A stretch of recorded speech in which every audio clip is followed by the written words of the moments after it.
Salam sejahtera Malaysia, denyut nadi suara rakyat bergema di channel ini. Berita terkini yang mengejutkan.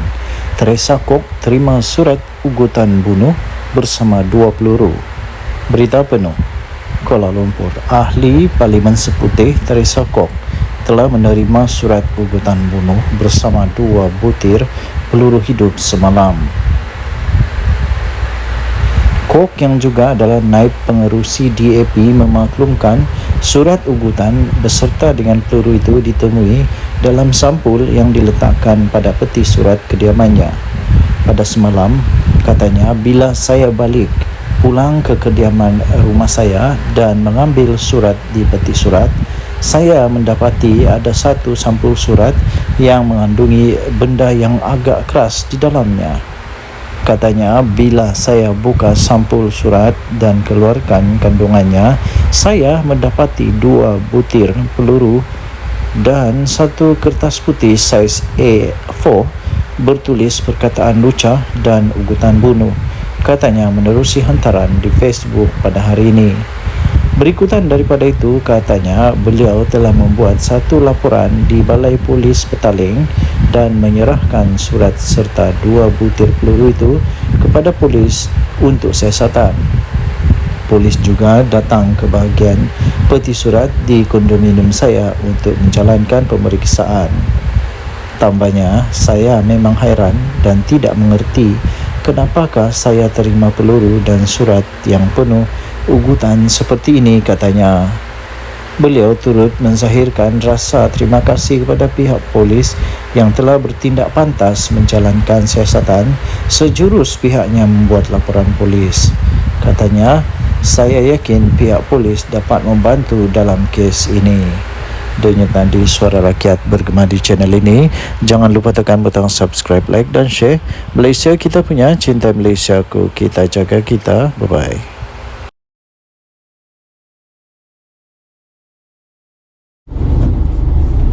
Salam sejahtera Malaysia, denyut nadi suara rakyat bergema di channel ini. Nampaknya semakin menjadi-jadi di Malaysia sekarang ini ya.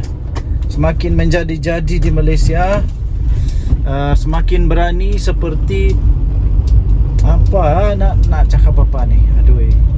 Tapi saya harap pihak polis Diraja Malaysia betul-betul ambil tindakan yang paling tegas kepada semua yang terlibat pada inilah ini apa-apa yang berlaku sekarang ini. Okey. So yang pertama sekali, baru saja diterima sebentar tadi satu lagi insiden yang mengejutkan seluruh Malaysia. Yang mengejutkan seluruh Malaysia dan pada hemat saya ini sepatutnya tidak berlaku. Okey, apa yang sudah berlaku ya tuan-tuan dan puan-puan yang dihormati sekalian. Yang sudah berlaku ialah di mana ada cubaan menceroboh, cubaan masuk Istana Negara dengan bawa parang dalam kereta. Waduh.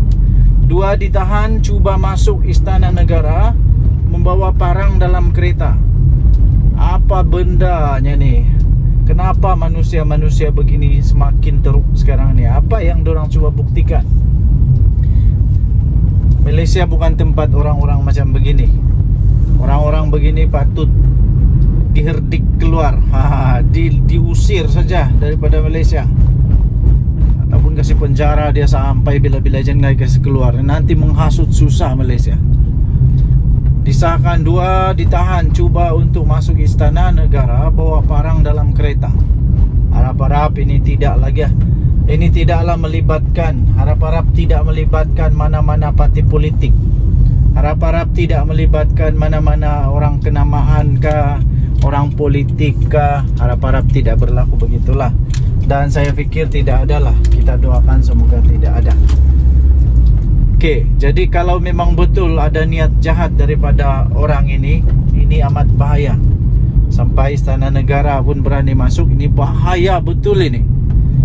Polis semalam telah menahan 2 lelaki yang cuba memasuki Istana Negara dengan sebilah parang di dalam kereta mereka.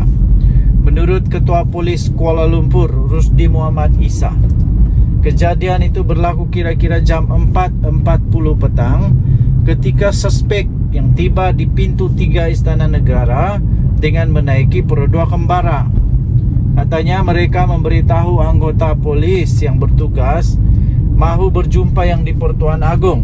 Setelah diperiksa, sebilah parang ditemui dalam kenderaan suspek. Susulan daripada pemeriksaan, pihak polis telah menahan lelaki warga negara tempatan yang berumur di antara 29 tahun dan 37 tahun itu. Aduh, masih muda begini pun dah cari masalah.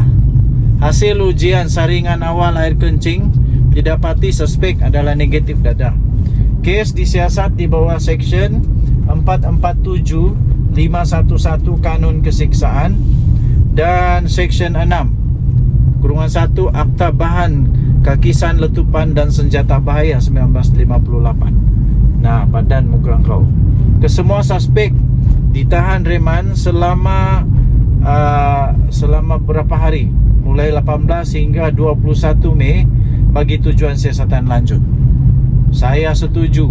Tahanlah orang-orang begini. Kasih penjara kalau perlu. Kasih penjara kalau perlu. Dan kalau dia ada ura-ura mau buat huru hara untuk Malaysia, huru hara untuk negara, janganlah kasih keluar daripada penjara. Biar dia padan muka di sana, rebut dalam penjara. Geram betul lah orang-orang begini ni. Aduh, ingat ini negara kita negara apa? Negara kita negara berdaulat, ada undang-undang. Janganlah. Lepas itu negara kita harmoni, terkenal di seluruh negara dunia bahawa negara kita ni harmoni. Jangan rosakkan. Jadi polis menggesa orang ramai untuk tidak membuat spekulasi atau menyebarkan berita tidak pasti mengenai kejadian itu.